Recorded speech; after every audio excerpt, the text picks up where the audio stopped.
La dependencia tecnológica, o quizás sea más exacto decir la adicción al uso indiscriminado de la tecnología digital, no es nueva y obedece a múltiples factores. Recordemos que esa dependencia es una de las estrategias que induciría y profundizaría ChatGPT, como nos lo exponen en el artículo donde preguntan al mismo chatbot qué haría si decidiera sojuzgar a la humanidad, que les dejo acá en pantalla. Y podría alcanzar cotas nunca antes vistas si esta nueva tecnología tuviese la cancha libre, por así decir, para poner en práctica lo que hasta ahora solo es un sueño de muchos grandes embaucadores de las redes. Desarrollemos algunas de estas ideas con este otro interesante artículo publicado por los señores Yuval Noah Harari, Tristan Harris y Asa Rasky, titulado ¿Cuál es el caos irremediable que producirá la inteligencia artificial si no se la regula antes? Dejo los links de los artículos citados en la descripción. Mis amigos, les invito a disfrutar conmigo de esta emocionante aventura reflexiva, que es dialogar desde la filosofía. Hoy también desde otras perspectivas, sociológica, psicológica, etc. A partir de un pequeño trabajo periodístico que hemos realizado, hablaremos sobre ChatGPT y la IA. Les habla José Luis, sin más, comencemos. Expongamos lo que creo es la mejor parte del artículo de Harari, Harris y Rasky, cuando se preguntan ¿qué significaría para los seres humanos vivir en un mundo donde un gran porcentaje de historias, melodías, imágenes, leyes, políticas y herramientas están moldeadas por una inteligencia no humana, que sabe cómo explotar con eficiencia sobrehumana las debilidades, sesgos y adicciones de los humanos, sabiendo cómo establecer relaciones íntimas con personas? En juegos como el ajedrez, ningún ser humano puede aspirar a vencer a una computadora.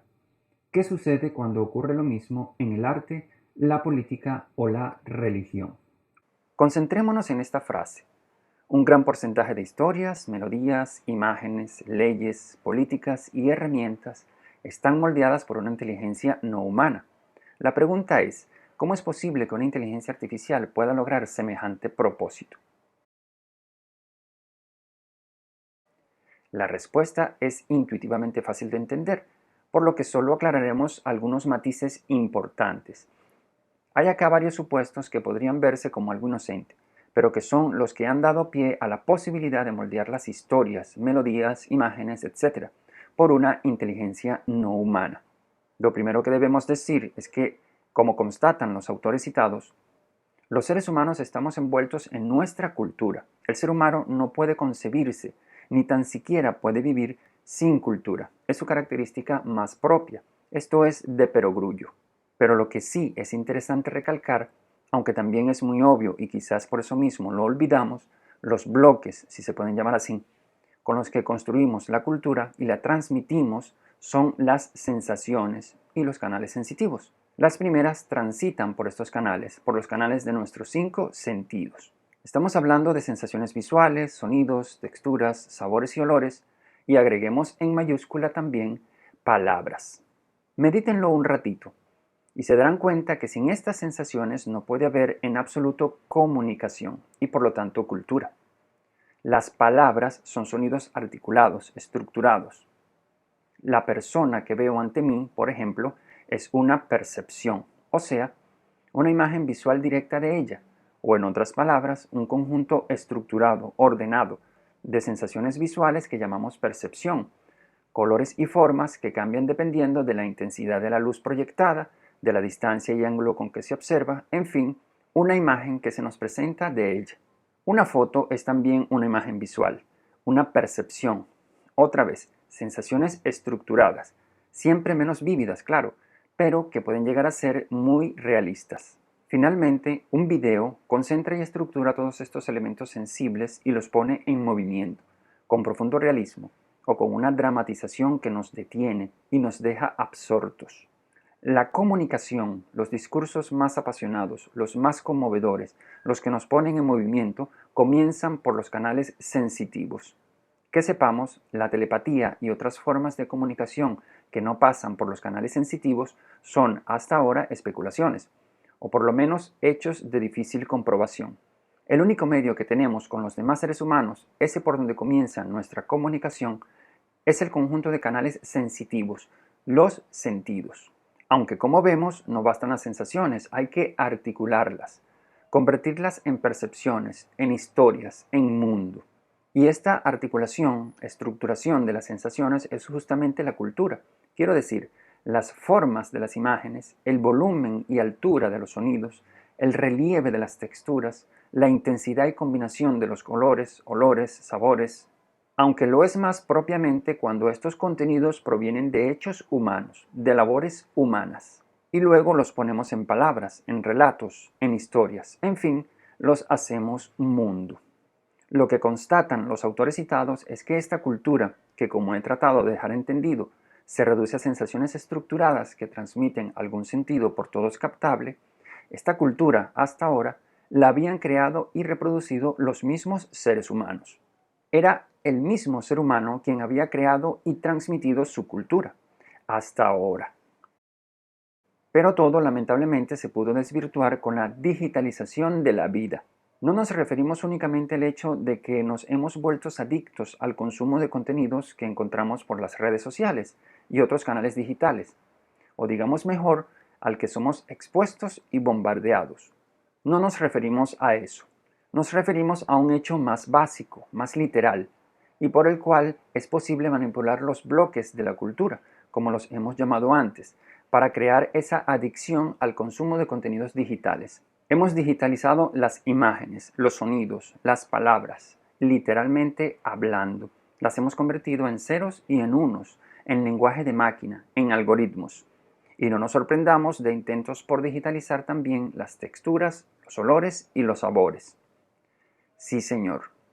Pues con los implantes de chips en el cerebro de algunos desarrolladores de nueva tecnología se abre esta posibilidad, quizás reproduciendo sensaciones parecidas a las que se dan en los sueños muy vívidos y realistas. Quizás los chips cerebrales, conectados remotamente a un computador u ordenador, puedan hacer algo parecido a esto mientras estamos despiertos, y hacerlo hasta de mejor calidad sensible que en los sueños.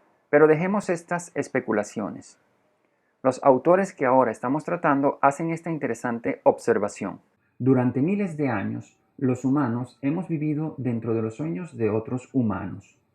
Hemos adorado dioses, perseguido ideales de belleza y dedicado nuestras vidas a causas que se originaron en la imaginación de algún profeta, poeta o político. Pronto también nos encontraremos viviendo dentro de las alucinaciones de la inteligencia no humana. No es mi deseo parecer hipercrítico, pero como este es un canal que parte de la filosofía, y la filosofía es en esencia una mirada crítica de la realidad, aunque con intención edificante, podríamos señalar que, a decir verdad, esto no es exacto. Lo cierto es que hemos vivido por mucho tiempo, quizás desde que somos humanos, el sueño de entes, de seres no exactamente humanos, y esto lo saben muy bien los grandes psicólogos y sociólogos, por ejemplo.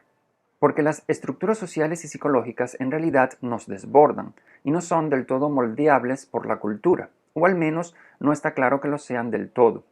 Nos referimos a intentos por explicar la conducta humana con el inconsciente de Freud o los arquetipos de Jung. En ambos, como no, está presente la impronta cultural, por ejemplo, contribuyendo con la trayectoria de la libido, o la materialización del arquetipo, pretendiendo imponerles una huella histórica, biográfica. Pero en última instancia se trata de impulsos ciegos, de fuerzas biológicas y psíquicas inconmensurables, no perfectamente domesticables o moldeables por la cultura consciente, antes bien capaces de imponer sus oscuros derroteros al devenir cultural humano.